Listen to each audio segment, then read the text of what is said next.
there and welcome back. It's been a bit of a break since I posted my last video, so I have a lot of new products that I want to show you. And I'm going to be recreating this look that I put together when I was on vacation a couple weeks ago at the beach, and it just like photographed really pretty, really beautifully, and I just was really happy with how it turned out. So I want to recreate that look for you. If you have any like pictures that you're planning on taking this summer or have any big events at all, this would be perfect for a wedding, anything like that. First of all, I'm going to get started with my eyes. I've just picked up in the last couple of weeks the Carli Bybel palette. I know I'm a little late to the game. This is her first palette that she came out with. These colors are absolutely beautiful. It has shimmers, mattes, and then highlighters on the bottom. And this palette has been so versatile and so perfect for the summer. While I'm talking, I'm just going to prep my eyes with the Urban Decay Eyeshadow Primer potion.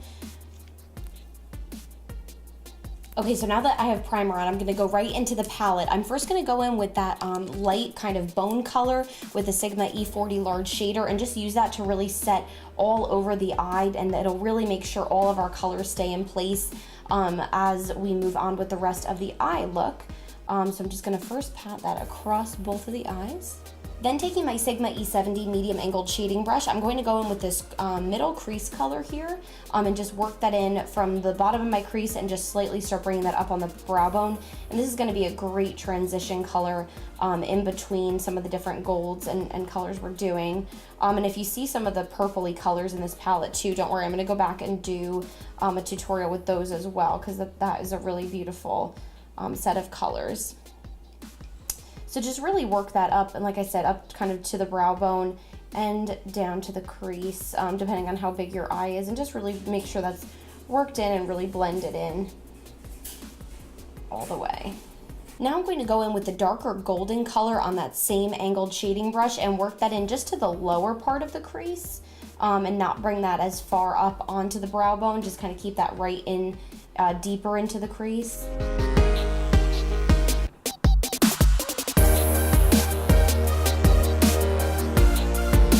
And now that we have those two colors on our eyes, let's take the Sigma E40 tapered blending brush and just really make sure we're diffusing those two colors together and that they look very beautiful on the eye without any sharp lines. I'm then going to go in with the medium angled shading brush again and take some of that very darkest brown, the more of a matte shade, and I'm just going to work that in the outer corner in a tiny little V, and just mostly working that kind of into the socket.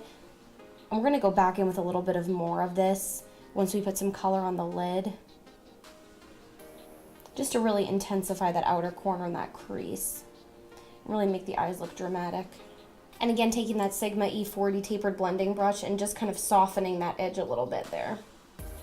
Then taking the Sigma E55 eye shading brush and that light kind of yellowy golden color, and I'm just going to pack that on the actual mobile lid.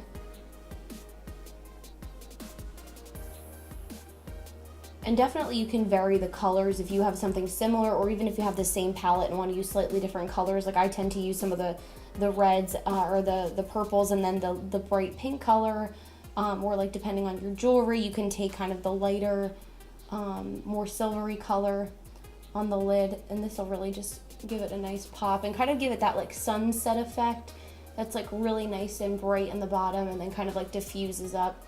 And really just, you can let the brushes do the work here. Just, you know, keep working the color in and adding as much intensity as you want, and then making sure to go back and blend. I'm going to just slightly blend that out with my tapered blending brush, and then I'm going to go back in and add some more of that darker brown again. And just being patient and building up the colors here. And once that's blended out really nice, I like to just take a white or like a very light bone color on a Sigma E30 pencil brush and just put a little bit of that to highlight the brow bone.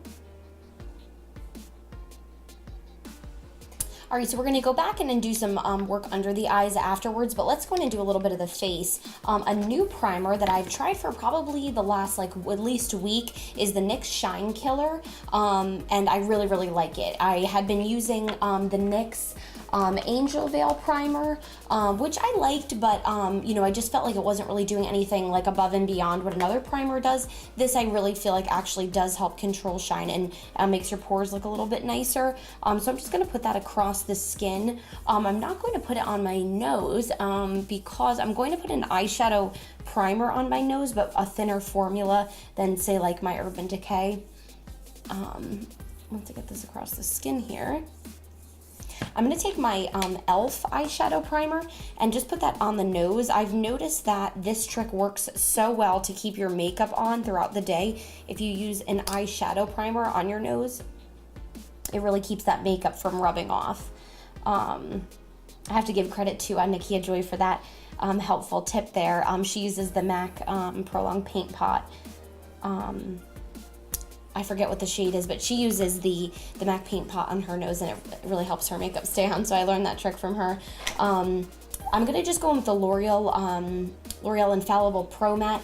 I've kind of been in between 104 and 106, so I have both. I'm just going to mix a little bit of both of them on the back of my hand and go in with a beauty blender. Since this is a pretty full-on makeup look that I did, you can use like a thicker foundation if you want. Like I have also here the Cover FX Total Cream Foundation. This is like a super, super thick one. That one would work for a look like this as well, since this is kind of more of a full-on glam look. And I'm just going to work that into the skin here. I haven't wanted to put my hair up. I just got it cut today, and I don't want to mess with it. I'm trying to at least get 1 or 2 days of wear out of it. So I'm just going to kind of work around it. And just bouncing that across my skin with a damp beauty sponge. This is the Real Technique sponge.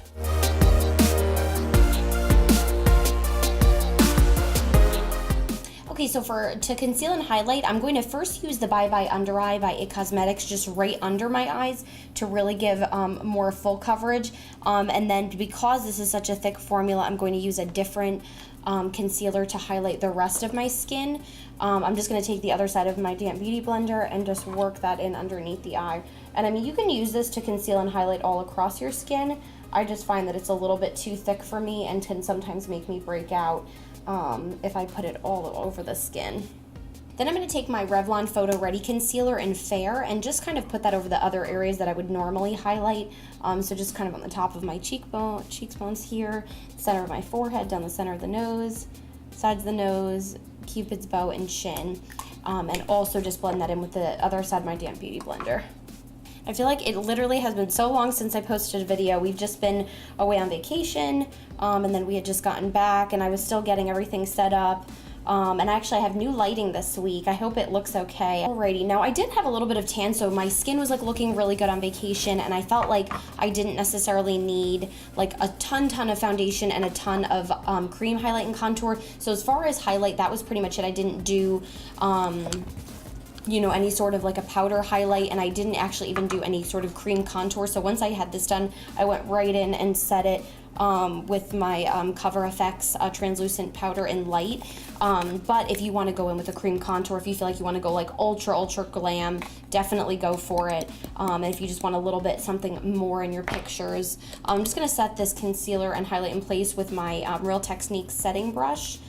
Just pouring a little of that powder into the lid and just patting that under the, really working that in under the eye, and focusing on that area to kind of set your makeup.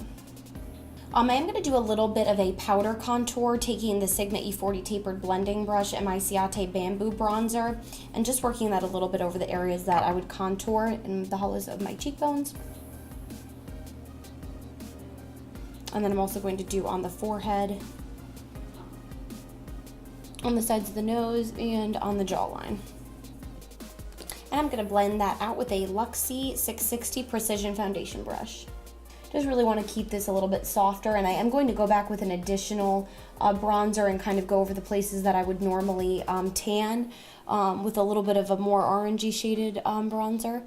So this is really just to kind of warm up the skin, give a little bit of definition and shape back into the face, and just add some overall bronze.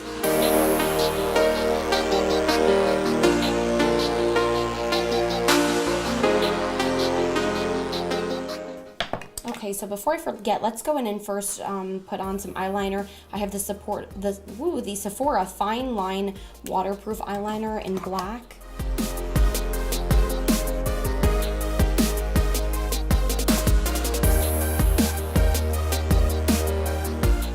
So now that I've done my eyeliner, I'm going to go back with a little bit of eyeshadow to kind of balance out the look. So I'm going to go back in with the Carli Bybel palette. First, I'm going to take some of the pink highlighter and kind of use that to highlight my inner corner.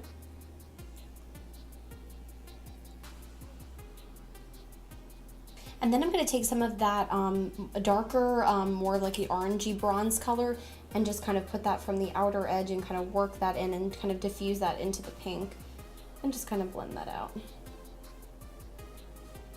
All right, so let's go with a little bit of blush. I'm going to use my Pacifica Wildrose blush on a Sephora angled blush brush. I didn't wear very much blush because I knew I was going to be going with more bronzer. I believe this is the blush I used though. And then actually I'm going back once again into the Carli Bybel palette to pick up some of that highlighter on a big fat fluffy eyeshadow brush. First I'm going to take a little bit of that pink so that we kind of complement that inner corner and just kind of first take that on the edges or the tops of the cheekbones. And down the center of the nose and on the Cupid's bow. Then I'm going to take a little bit of the gold as well and kind of put that on top of the cheekbones to really amplify the highlight and pull those golds together. Just a little bit on the Cupid's bow. So I went for like a super highlighted look just because I wanted something that was going to really be glowing and beautiful in pictures. Now let's move on to brows. I believe I used this in a video before I left, the Maybelline Brow Define and Fill Duo. It has a powder end and a pencil edge. Then to take kind of the powder edge and just fill in the front of my brow with this because it's dark but it's a little bit softer and a little bit more precise. So just work that in the front bit of my eyebrow. Then before I even actually blend that out, I take the pencil or crayon end and just fill in towards the top of my brow since that's really where I'm the most sparse. So I just put the color towards the top.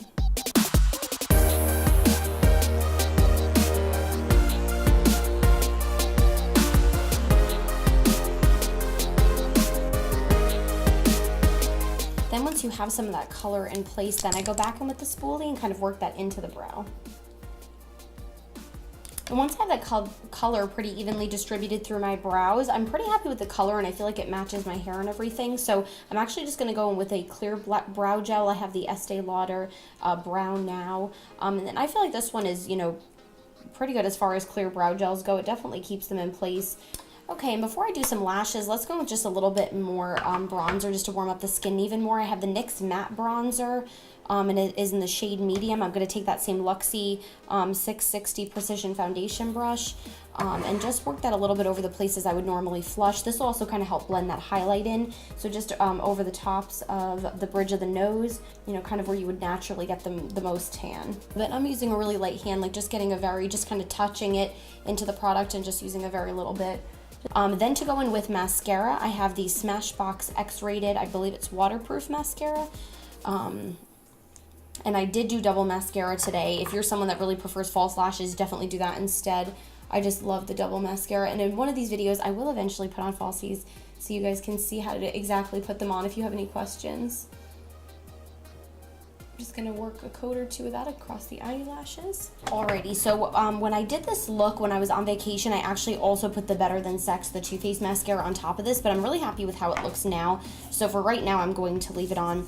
Just set it in place with the Urban Decay DeSlick setting spray or your favorite setting spray. I have the Gerard Cosmetics one actually shipped on the way, so I'll be testing that one out in my next video.